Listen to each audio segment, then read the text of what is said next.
अस्सलाम वालेकुम स्टूडेंट्स, आज हम 10th मैथ्स आर्ट्स ग्रुप की एक्सरसाइज 1.1 के क्वेश्चन नंबर 19 to 23 सॉल्व करेंगे। क्वेश्चन नंबर 19 है स्टूडेंट्स हमारे पास x divided by x square plus x y minus y divided by x square minus y square. Students यहाँ भी हमारे पास जो दोनों टर्म्स हैं वो डिवीजन की फॉर्म में है और मिड में माइनस का साइन है।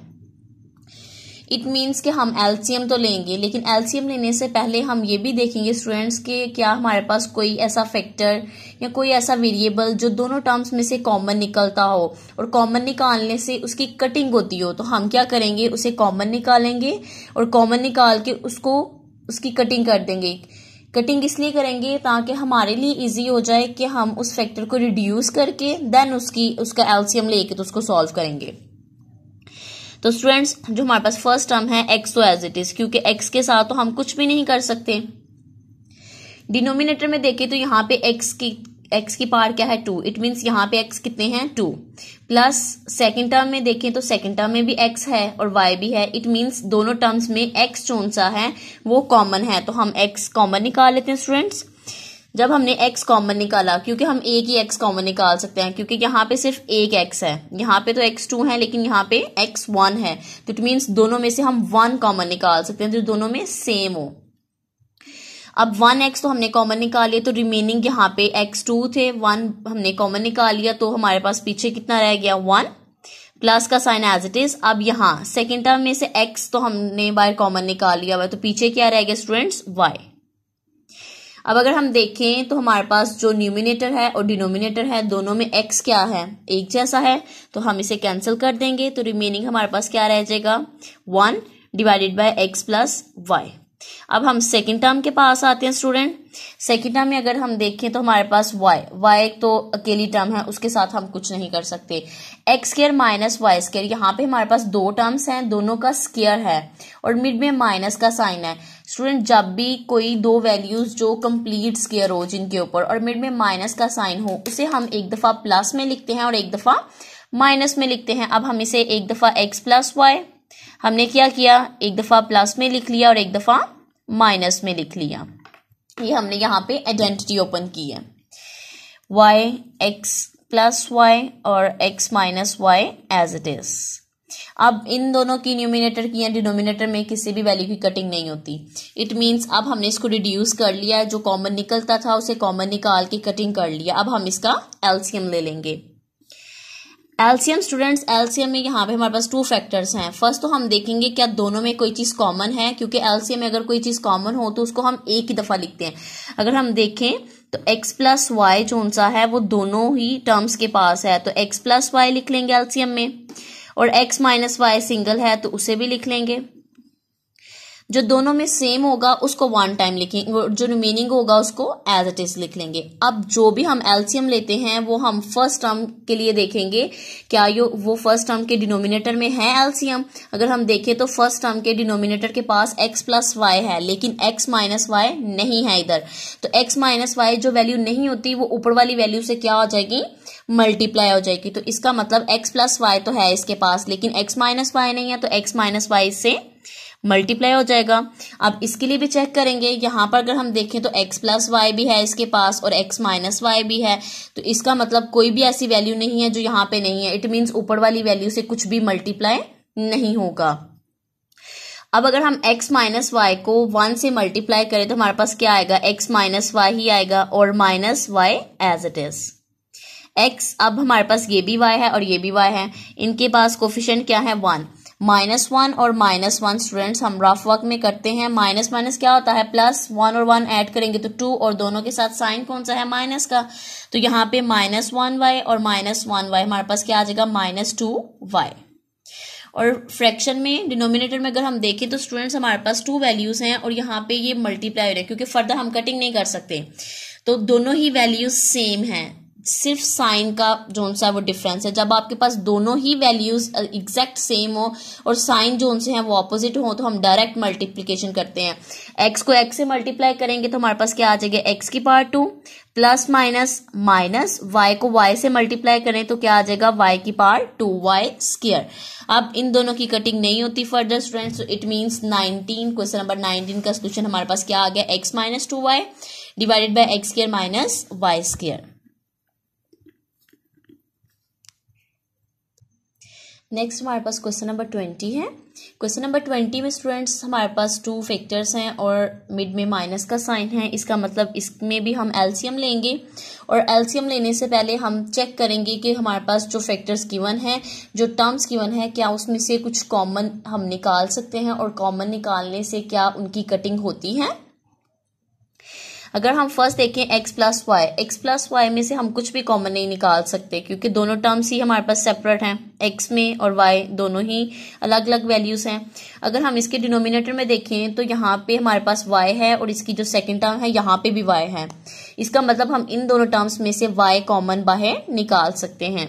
तो वाई हम बाहर कॉमन निकाल लेंगे तो हमारे पास रिमेनिंग स्टूडेंट्स देखें यहाँ से हमने वाई बाहर निकाल लिया तो पीछे अब इसके पास क्या रह गया, एक्स। मिड में प्लस का साइन है, यहाँ पे y 2 थे, हमने 1 बाहर निकाल लिया तो रिमेनिंग हमारे पास कितने y रह गए, 1y, वो हमने लिख लिया। अब अगर हम देखें तो x प्लस वाई और x प्लस वाई की कटिंग होगी तो रिमेनिंग हमारे पास क्या रह गया, 1 डिवाइडेड बाय y।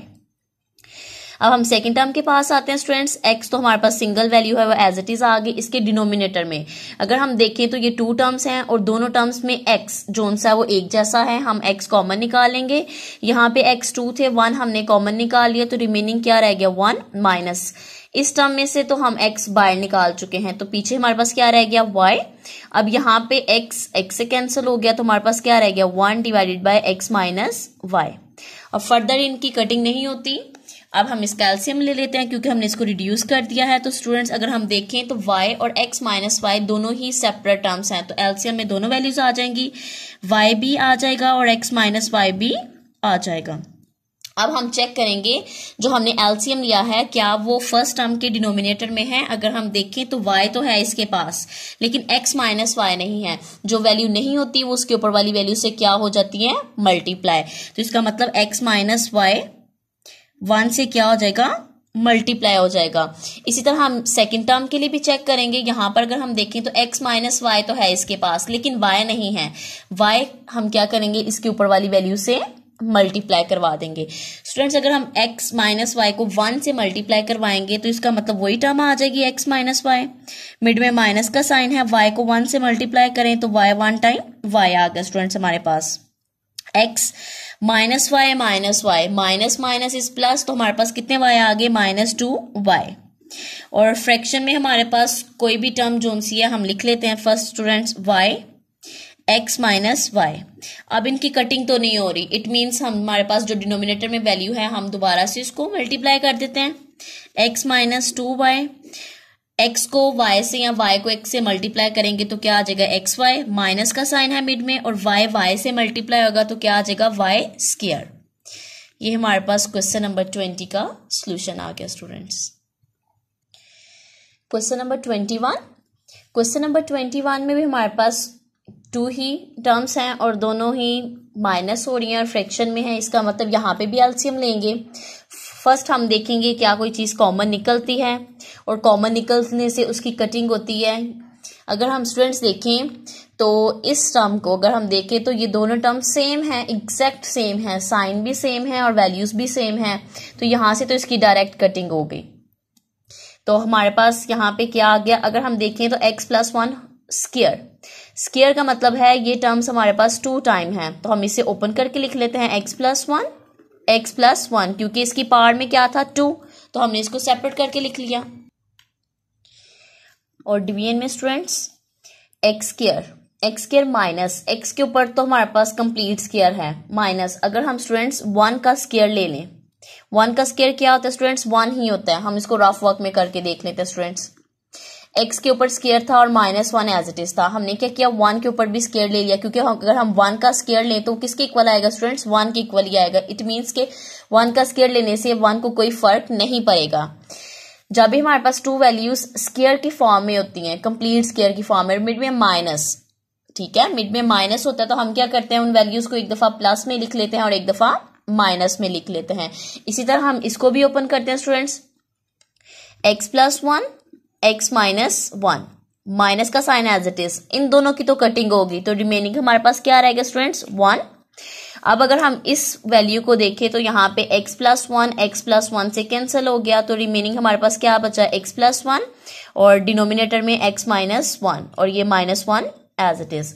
अब ये वैल्यू तो हमारे पास फ्रैक्शन में है 1, अगर हम इसको भी फ्रैक्शन में लिखे तो 1 डिवाइडेड बाय 1, हम इसे ऐसे लिख सकते हैं। अब हम इसका एलसीएम ले लेंगे स्टूडेंट्स, तो एलसीएम में ये दोनों वैल्यूज हैं, 1 को अगर इसे मल्टीप्लाई करेंगे तो हमारे पास क्या आएगा, x-1 ही आएगा। अब हम देखेंगे जो हमने एलसीएम लिया क्या वो यहाँ पर है, तो स्टूडेंट्स फर्स्ट टर्म के डिनोमिनेटर में तो एलसीएम है, इट मीन्स ऊपर वाली वैल्यू से कुछ भी मल्टीप्लाई नहीं होगा, तो यहाँ पे x+1 तो एज इट इज आ गया। अब हम इसके लिए चेक करेंगे, अगर हम देखें तो यहाँ पे x+1 नहीं है, तो x+1 क्या होगा, इसके ऊपर वाली वैल्यू से x-1 यहाँ पर नहीं है, तो x-1 इसके ऊपर वाली वैल्यू से क्या हो जाएगा, मल्टीप्लाई हो जाएगा। मिड में माइनस का साइन है, तो नेक्स्ट वैल्यू हम ब्रैकेट में लिखेंगे, x-1 को 1 से मल्टीप्लाई करें तो क्या आ जाएगा, x-1 आ जाएगा स्टूडेंट्स। अब हम ब्रैकेट ओपन करते हैं, x+1 minus x minus minus students +1 और फ्रैक्शन में हमारे पास क्या आ गया, x-1।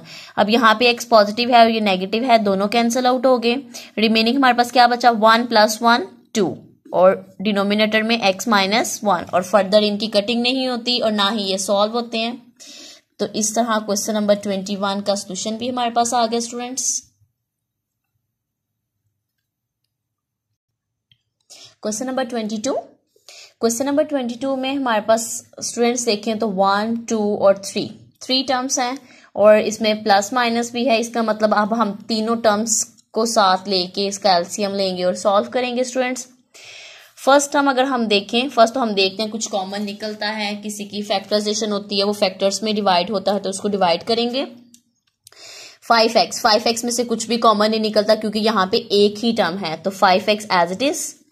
नेक्स्ट x-9, x हमारे पास वेरिएबल है और 9 एक कांस्टेंट है, दोनों में से कुछ भी कॉमन नहीं निकलता, उसको भी एज इट इज लिख लेते हैं स्टूडेंट्स, मिड में प्लस का साइन। अब x² -2x + 1, इसमें से भी कुछ कॉमन नहीं निकलता तो इसको भी हम एज इट इज लिख लेते हैं। इसके डिनोमिनेटर में स्टूडेंट्स अगर हम देखें तो x² -12x + 27, ये हमारे पास एक क्वाड्रेटिक इक्वेशन है, हम इसे सॉल्व करेंगे, इसको फैक्टर्स में जो उनसे ने वो डिवाइड करेंगे क्योंकि हमने एलसीएम लेना है। तो एलसीएम में जब भी हम एलसीएम लेते हैं तो हम तीनों फैक्टर्स, तीनों के डिनोमिनेटर की वैल्यूज देखते हैं, तो हम फर्स्ट इसको फैक्टर्स में डिवाइड करेंगे और चेक करेंगे क्या कोई फैक्टर सेम तो नहीं है, क्योंकि यहाँ पे ये ऑलरेडी फैक्टर है एक और ये भी एज अ फैक्टर जो उनसे वो कंसीडर होगा, तो हम फर्स्ट इसकी फैक्टराइजेशन करेंगे और देखेंगे इसके फैक्टर्स जो आएंगे क्या वो इन दोनों के सेम हैं, इन दोनों के साथ मैच होते हैं या नहीं होते। तो स्टूडेंट्स हम रफ वर्क में इसकी फैक्टराइजेशन करेंगे, x² -12x है और +27 है, रफ वर्क में हम इसे कर लेंगे स्टूडेंट्स। फैक्टराइजेशन स्टूडेंट्स, क्योंकि ये हमारे पास एक क्वाड्रेटिक इक्वेशन है, x² -12x + 27, हम क्या करते थे स्टूडेंट्स, x² के साथ कोई भी वैल्यू नहीं है तो यहाँ पे क्या होगा 1, लास्ट वाली टर्म को फर्स्ट टर्म से मल्टीप्लाई किया जाता है, 27 को 1 से मल्टीप्लाई करें तो क्या आएगा, 27 ही आएगा। और जो साइन यहाँ पे है प्लस करने से मिड वाली वैल्यू स्टूडेंट्स बननी चाहिए और मिड में क्या है 12। हमने कोई से दो ऐसे फैक्टर्स फाइंड आउट करने हैं जिनको मल्टीप्लाई करें तो 27 आए और प्लस करने से 12 आना चाहिए स्टूडेंट्स। और अगर हम 9 × 3 टाइम्स स्टूडेंट्स 27, 9 + 3, 9 में 3 प्लस करें तो हमारे पास क्या आ जाएगा 12, तो हमारे पास यहाँ पे फैक्टर्स कौन से आ गए 9 और 3। हम इसे रफ वर्क में ही सॉल्व करके इसके फैक्टर्स कौन से हैं वो स्टूडेंट्स यहाँ पे लिख लेंगे। तो हम इसे सॉल्व करते हैं, x² -12x + 27 students, x² as it is minus, अब 12 के जो उनसे वो फैक्टर्स बनेंगे 9 और +3, 9 + 3 और x एज इट इज और +27 भी एज इट इज। अब ब्रैकेट ओपन करेंगे, x² -9, 9x से मल्टीप्लाई होगा 9x, बाहर माइनस है तो अंदर वाला साइन चेंज हो जाएगा, minus plus is -3x + 27, 9x से मल्टीप्लाई हुआ, उसके बाद 3 भी x से मल्टीप्लाई होगा, क्योंकि हमने इसी 12 के 2 फैक्टर्स बनाने थे और हमारे पास क्या आ गए -9x और -3x। अब यहाँ पे हमारे पास 4 टर्म्स हैं 1 2 3 4। हम 2 2 की पेयरिंग कर लेते हैं स्टूडेंट्स। x हमने यहाँ से कॉमन निकाल लिया, रिमेनिंग हमारे पास क्या रह गया, यहाँ से एक x बाहर निकल गया, पीछे एक x रह गया -9 क्योंकि x बाहर निकाल लिया। अब इन दोनों टर्म्स में से माइनस का साइन मिड में था, वो एज इट इज 3 कॉमन निकालेंगे तो रिमेनिंग हमारे पास क्या रह जाएगा x। जब हम माइनस बाहर निकालते हैं तो प्लस का साइन माइनस में चेंज हो जाएगा और 3 का डबल में 27 कहाँ आता है 3 9 टाइम। हमारे पास ये दोनों फैक्टर्स क्या है स्टूडेंट्स, सेम है, तो इसका मतलब है एक दफा हम इसे लिख लेंगे स्टूडेंट्स और एक दफा जो बाहर वाले फैक्टर्स हैं x -3। इस इक्वेशन को सॉल्व करके हमारे पास जो फैक्टर्स आए हैं स्टूडेंट्स वो क्या हैं, x -9 और x -3। तो हम यहाँ पे क्या लिख लेंगे, x -3 और x -9। नेक्स्ट वैल्यू देखते हैं स्टूडेंट्स, तो नेक्स्ट क्या है -6x, कुछ भी कॉमन नहीं निकलता और यहाँ पे क्या है x -3। अब स्टूडेंट्स अगर हम देखें तो जैसा कि हमने फाइंड आउट किया था, हमने क्वाड्रेटिक इक्वेशन के फैक्टर्स इसीलिए बनाए थे कि हम चेक कर सके कि हमारे पास जो डिनोमिनेटर हैं तीनों टर्म्स के क्या वो सेम तो नहीं है। अगर वो सेम होंगे तो फिर एलसीएम में वो एक ही दफा लिखे जाएंगे। अगर हम देखें तो x -9 और x -9 यहाँ से ये दोनों फैक्टर सेम हैं, इसी तरह x -3 और x -3 यहाँ से ये दोनों फैक्टर्स क्या हैं, सेम हैं। अब हम एलसीएम ले लेते हैं स्टूडेंट्स। तो एलसीएम में हमारे पास क्या आ जाएगा, जो दोनों टर्म सेम है उसको 1 टाइम लिखेंगे। हमारे पास क्या आ जाएगा स्टूडेंट्स, x -9 और यहां से ये दोनों टर्म सेम है x -3, ये हमने लिख लिया। अब हम तीनों टर्म्स के लिए चेक करेंगे क्या जो एलसीएम लिया है वो हमारे पास है। अगर हम देखें तो यहाँ पे x -9 है इसके पास, लेकिन x -3 नहीं है। जो नहीं है वो उसके ऊपर वाली वैल्यू से क्या हो जाएगा स्टूडेंट्स, मल्टीप्लाई हो जाएगा। x -3 इससे क्या हो जाएगा, मल्टीप्लाई हो जाएगा। अब इसके लिए चेक करते हैं, क्योंकि सेकंड टर्म है ना, ये सेकंड टर्म के लिए चेक करेंगे। सेकंड टर्म में x -3 भी है और x -9 भी है, इसका मतलब इसके ऊपर वाली वैल्यू से कुछ भी मल्टीप्लाई नहीं होगा। अब हम थर्ड के लिए चेक करते हैं। यहाँ पे x -3 तो है लेकिन x -9 नहीं है इसके पास, तो x -9 ऊपर वाली वैल्यू से क्या हो जाएगा, मल्टीप्लाई हो जाएगा। जो वैल्यू नहीं होती स्टूडेंट्स वो वैल्यू ऊपर मल्टीप्लाई होती है। अब हम इसे लिख लेते हैं। 5x से क्या मल्टीप्लाई होगा, x -3 और ये वाली value as it is x² -2x + 1 minus, और 6x से क्या मल्टीप्लाई होगा, x -9। अब हम मल्टीप्लाई करते हैं स्टूडेंट्स। 5x को x से मल्टीप्लाई करें तो 5 तो एज इट इज x से मल्टीप्लाई होके क्या आ जाएगा, x² माइनस 5x को 3 से मल्टीप्लाई करें, 5 3 टाइम 15 और 7x as it is plus x² -2x + 1 as it is. अब हम 6x को इन दोनों टर्म से मल्टीप्लाई करेंगे। 6 को और x को x से मल्टीप्लाई करें तो हमारे पास क्या आएगा स्टूडेंट्स, 6x²। यहाँ पे माइनस है, माइनस की वजह से अंदर वाली वैल्यू का साइन चेंज हो जाएगा, क्योंकि हम 6 को मल्टीप्लाई करवा रहे हैं दोनों से, माइनस माइनस प्लस। 6 को 9 से मल्टीप्लाई करें तो हमारे पास आ जाएगा 54 और 7x एज इट इज। और डिवीजन में स्टूडेंट्स हमारे पास क्या वैल्यू है, x -9 और x -3 एज इट इज। अब हम फर्स्ट x² वाली वैल्यूज जो सी है वो कंबाइन कर लेते हैं, 5x² प्लस x² -6x²। उसके बाद x वाली वैल्यूज -15x प्लस 54x और प्लस 1। x -9 और x -3 एज इट इज। अब अगर हम यहां से स्टूडेंट्स -15x हमने लिख लिया और प्लस 54x भी लिख लिया और यहाँ पे हमारे पास -2x भी है, तो उसे भी हम यहाँ पे स्टूडेंट्स कंबाइन कर लेंगे। वो टर्म मिस होगी थी हमारे पास -2x। अब हम इसे सॉल्व करते हैं स्टूडेंट्स। 5x + 1x, तो हमारे पास कितने x आ गए, 6x²। 5x² में प्लस 1x² हमने फर्स्ट एडिशन को सॉल्व किया, तो 5 में 1 ऐड किया तो 6x² और -6x² एज इट इज। अब ये दोनों टर्म्स माइनस है, माइनस माइनस क्या होता है प्लस। 15 में 2 ऐड करें तो हमारे पास क्या आ जाएगा, -17x और next 54x as it is और प्लस 1 एज इट इज। क्योंकि यहाँ पे हमारे पास 3 टर्म्स थी तो फर्स्ट हम 2 को सॉल्व करेंगे, जो दोनों का आंसर आएगा देन हम उसको थर्ड के साथ सॉल्व करेंगे। अगर हम यहाँ पर देखें तो ये पॉजिटिव है और ये नेगेटिव है, दोनों सेम है, इनकी तो यहाँ पे कटिंग होगी और फ्रैक्शन में जो वैल्यू है वो एज इट इज लिख लेते हैं स्टूडेंट्स। नेक्स्ट हम x वाली वैल्यू सॉल्व करते हैं। -17 plus 54, minus plus is minus, 54 में से हम 17 स्टूडेंट्स माइनस करें तो हमारे पास क्या आ जाएगा 37x, और हाईएस्ट अमाउंट के साथ साइन कौन सा था, प्लस का, वो आ गया। रिमेनिंग हमारे पास क्या है +1, और फ्रैक्शन में क्या है x -9 और x -3। अब अगर हम देखें तो हमारे पास ये दोनों वैल्यू सेम नहीं है, इसका मतलब कटिंग नहीं होगी, तो हमारे पास जो डिनोमिनेटर में वैल्यू है हम दोबारा से उसको मल्टीप्लाई कर देते हैं। स्टूडेंट्स अगर हम देखें तो x -9 और x -3 ये रहे, x -9 और x -3, इसके हमने फैक्टर्स बनाए थे इस वैल्यू से। तो इसका मतलब जब हम इसको दोबारा मल्टीप्लाई करेंगे, क्योंकि ये वैल्यू सेम है, जब हम इनको दोबारा मल्टीप्लाई करेंगे तो हमारे पास यही वैल्यू आ जाएगी।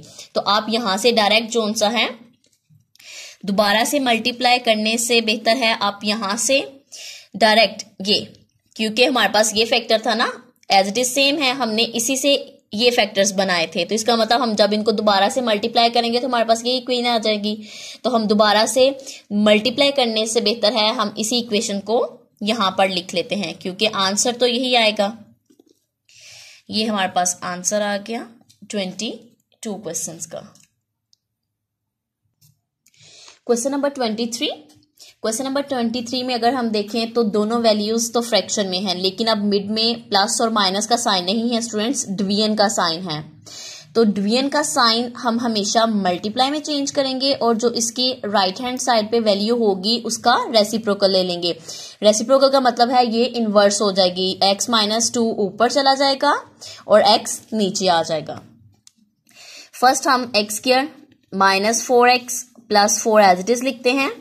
अगर हम देखें तो यहाँ पे x के पास स्क्वायर है, x का स्क्वायर तो स्टूडेंट एज इट इज आ गया। मिड में माइनस का साइन है, तो हम चेक करेंगे कि हमारे पास जो सेकंड टर्म है क्या उसका स्क्वायर कंप्लीट होता है। अगर हम देखें तो 4 किसका परफेक्ट स्क्वायर है, 2 का स्क्वायर, क्योंकि 2 टाइम क्या आ जाएगा 4।